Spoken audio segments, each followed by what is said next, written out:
श्री स्वामी समर्थ ताईंनो, सर्वजणी कशा आहात? तर इथे मी गहू निसत आहे। तर गहू माझं पीठ संपलं होतं आणि आम्ही काय रेडीमेड पीठ वगैरे खात नाही, रेडीमेड आटा। तर मी इथे गहू साफ करून ठेवत असते, पण मी पुन्हा एकदा थोडीशी चाळणी मारून गहू दळायला दिले। इथं मी माझा किराणा आणला आणि काही थोडंसं सामान आणलं माझ्यासाठी, तांदूळ काही, आणि ही साखर पाहिजे। साखर मला 1 रुपयात लागली, एक आणि 1 रुपयात 1 किलो अशी ती ऑफर चालू होती। तर मग मी घेऊन टाकली, मग एक्स्ट्रा काही साखर मी घेतली नाही, कारण तसंही गोड कोणी खात नाही, तर मग काही मी घेतली नाही। आणि 2 किलोचा हा पॅकेट मी घेतला। 2 किलो निरमा मला बस होऊन जाते महिन्याला। काही मुलांच्या चटण्या वगैरे, हे थोडीशी उंदरं झाली त्यांच्यासाठी रॅटकिट घेतलं, हे थोडंसं शेवयाचं पाकिट घेतलं, कधी मधी आपल्याला खीर वगैरे करायची असते तर शेवयाची। आणि मी हे राईस ब्रँडचंच तेल वापरते, फॉर्च्यूनचं, दुसरं तेल नाही वापरत। आणि बिस्किटही हे वापरते, तसं नाही गोडे नसतात आणि सकाळी खाण्यासाठी चांगले, की एखाद्या वेळेस बिस्किट खायचे असते। पोहे आम्हाला, पोहे तर कोणी खात नाही, पण तरी 2 किलो पोहे मी घेतले, कारण मुलांच्या डब्याला वगैरे पोहे करावे लागतात, त्याच्यामुळे। नक्की बदाम, पापड पण मला बाय 1 गेट 1 मिळालं। आणि काय हँडवॉशचे साशे हे पण आणले मी, कोलगेट, आणि साबणीचा 1 गट्टू आम्हाला बस होऊन जातो महिन्याला।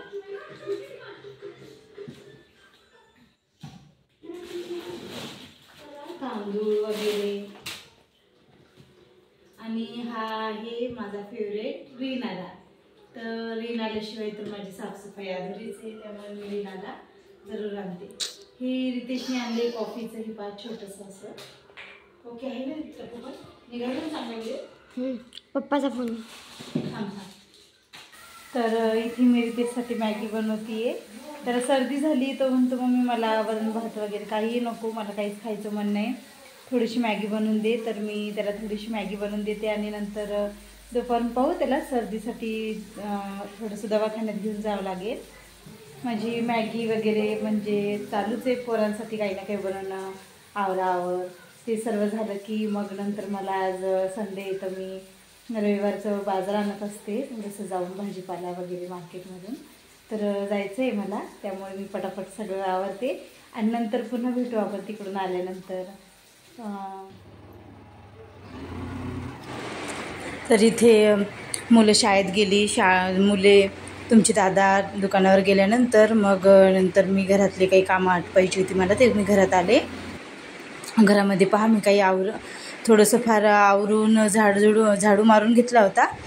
आणि आता मला कपडे धुवायची होती, कारण आज बऱ्यापैकी ऊन पडलं, तर मग म्हणलं की सगळे कपडे आपण एकदा धुवून घ्यावीत। तर मग इथे पहा मी कपडे भिजू घालून ठेवले होते आणि कपडे धुवून घेतले। त्याच्यानंतर बेसिन घासून घेतलं हात लगेच, आणि बेसिन घासल्यानंतर लगेच मग किचन ओटा आवरायचं होतं मला। अशी बरीचशी कामं असतात आपल्या गृहिणींना। सर्वांना वाटते की सर्वजण बाहेर गेल्यावर हिला काय काम आहे, ही बसते, गृहिणी म्हणजे घरामध्ये मस्त आराम असेल हे असेल, पण एवढं मोठं घर, हे जे आपण आपलं घर मानतो, तर ते फक्त आपल्यालाच सर्व काही वस्तू जागेवर ठेवावं लागतात, सर्व काही आपल्यालाच पाहावं लागते, लेडीजवर सगळी जिम्मेदारी असते। हे कुठं दिसते वरवर पाहणाऱ्यांना फक्त आपलं एवढं मोठं घर आणि त्याच्यात आपण राहणार होते, आयुष फक्त एवढंच वाटते की आपण आयुषमध्ये राहतो, असं ते पाहणाऱ्यांवर असते, जो त्याच्या परीने पाहत असतो। इथे पहा मी पनीरची थोडीशी भुर्जी करून घेतली आहे, पनीरचे क्यूब थोडे मोठेच टाकले, मला ना नाश्ता करायचा होता। इथे पहा मी मुलांच्या टिफिनसाठी बनवले होते, तर मलाही नाश्ता करण्यासाठी पराठे बनवले होते 2, तर याच्यातले 2 पराठे, थोडंसं लोणचं आणि पनीरची थोडीशी भुर्जी, असं मिळून मी नाश्ता केला। आणि मग नाश्ता केल्यानंतर मग पुन्हा मी घरातल्या कामांना लागले, कारण कसं आहे ना, घरातली कामं संपतच नाही, त्यामुळे आपण आपल्या तब्येतीकडे लक्ष देणंही गरजेचं आहे। आपण जर आपली तब्येत नाही सांभाळली तर घरातल्या सर्वच काही सगळ्या वस्तू तिथेच राहतात, कसं आहे ना, घरामध्ये आपण एकटे असल्यामुळे आपल्यावर जिम्मेदारी असते, त्यामुळे आपली तब्येत खराब न होऊ देणं ही आपल्याला काळजी घ्यावी लागते.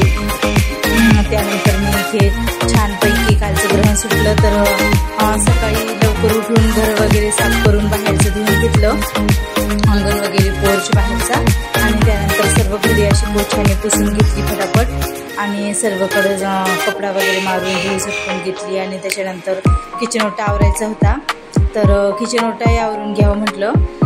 कसं आहे ना, आपण पाहणाऱ्याची नजर तर काही थांबवू शकत नाही, जो तो त्याच्या परीने पाहतो, आणि समजणाऱ्याला मग बरोबर समजते की हिला काय काम असेल, ही काय करत असेल दिवसभर, हिला म्हणजे आराम असतो का काम असते हे थोडी ना कोणाला दिसते. त्यामुळं आपण आपलं काम आपलं कर्तव्य करत राहायचं. याच्या त्याच्या नादी लागलं, इकडे तिकडे लक्ष दिलं तर आपल्या कामालाही ब्रेक पडतो आणि आपलं मनही नाही लागत. त्यामुळे घरात मन लागण्यासाठीही आपण आपलं माइंड फ्रेश ठेवण्यासाठी आपलं घर आपण स्वच्छ ठेवायचं. आणि कसं ना, स्वच्छ प्रसन्न घरामध्ये छान असं आपल्याला छान असं वाटते, आणि अजून नवीन नवीन काहीतरी आयडियाज येत असतात. त्यामुळे घर पहिल्यांदा सर्व घरातली झाडझूड, नंतर साफसफाई, आणि नंतर तुम्ही सर्व राहिलेले काम तर आपलं चालतच असते, पण साफसफाई एकदा करून घेतली ना की एकदम छान वाटते. मला तर खूपच भारी वाटते साफसफाई केल्याच्या नंतर. असो तर ग्रहण काळामध्ये कोण कोण काय काय करतं, कोणी त्याच्या परीने वस्तू दान करतं, कोणी काही.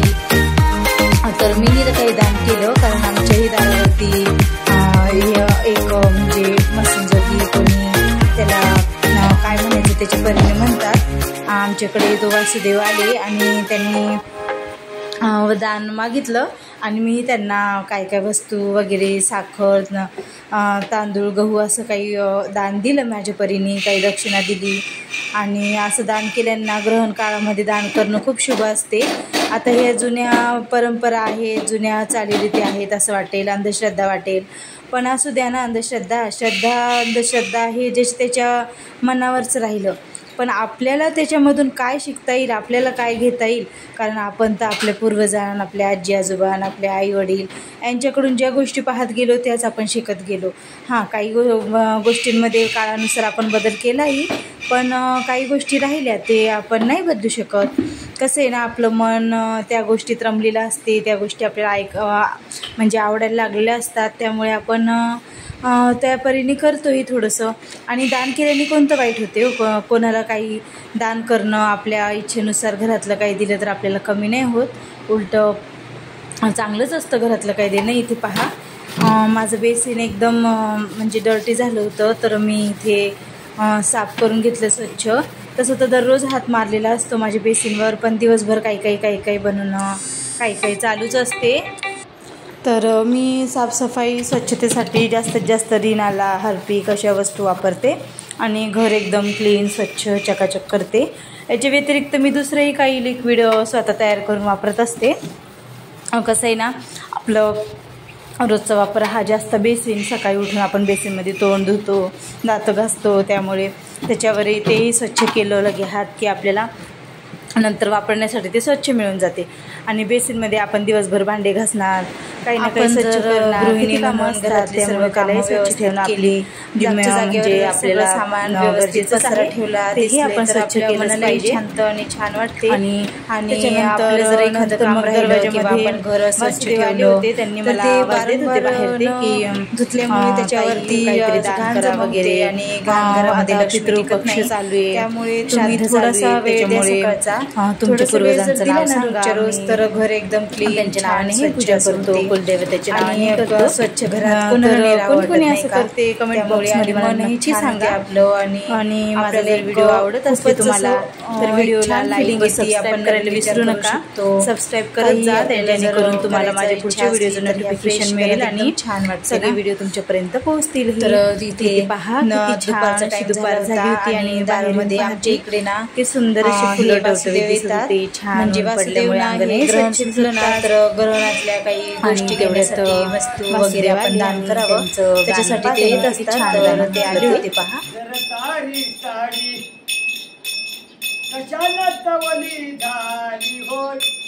रात्री परशुराम खेळविली रात्री गाय परशुराम खेळविली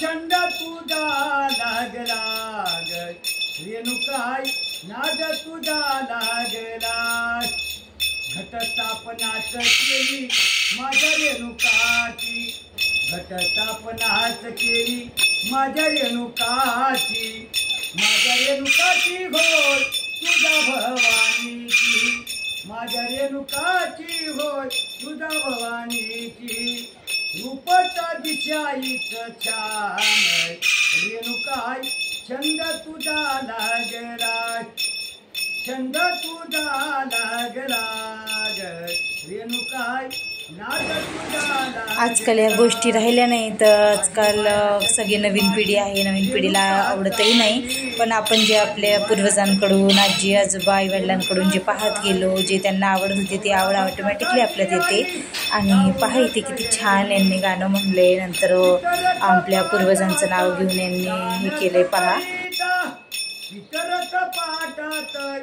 दानच करीताय जगदंबा मातेचा रेणुकाय छंद तुझा लागला छंद तुझा लागला रेणुकाय नाद तुझा लागला। जगदंबा माता की जय, रेणुका माता की जय, तुझा भवानी माता की जय। वसुदेवम सुतम देवम कंसचानुमर्दनम देवकी प्रमानंदम कृष्ण वंदे जगद्गुरु भरुनी सद्भाविषी आंघोळी त्याशी झाली मोकळी हरपली हरदवी सोरपाय मग नमो शारदा सुंदरी बलसून आली आमचा बरी काया माझी शीतळ झाली इत्यादी अशी।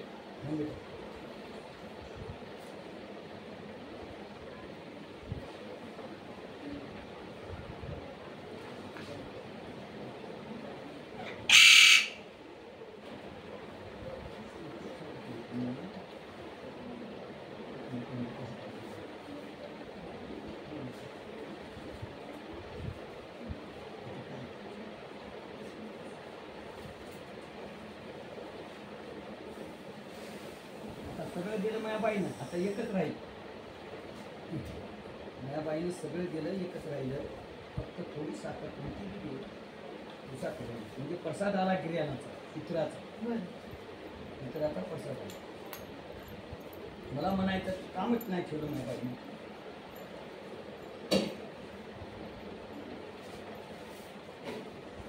ते गाणं भरायला का बाई बायो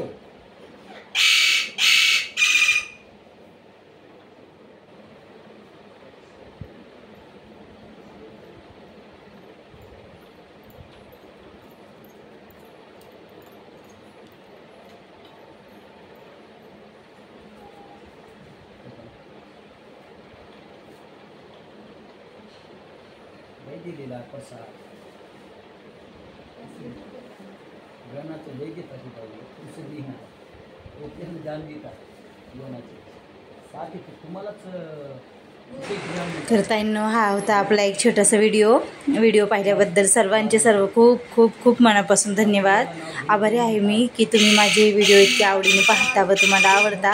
माझ्याकडून काही चुकलं असेल तर ताई क्षमा असावी व मला तुम्ही काही चुकलं असेल तर प्लीज सांगा व्हिडिओमार्फत कमेंटद्वारे, मी नक्कीच त्याच्यात बदल करीन आणि तुमच्यापर्यंत माझे असे छान छान व्हिडिओ पोहोचत राहतील। तर व्हिडिओ पाहिल्याबद्दल सर्वांचे पुन्हा एकदा धन्यवाद। श्री स्वामी समर्थ ताईंनो।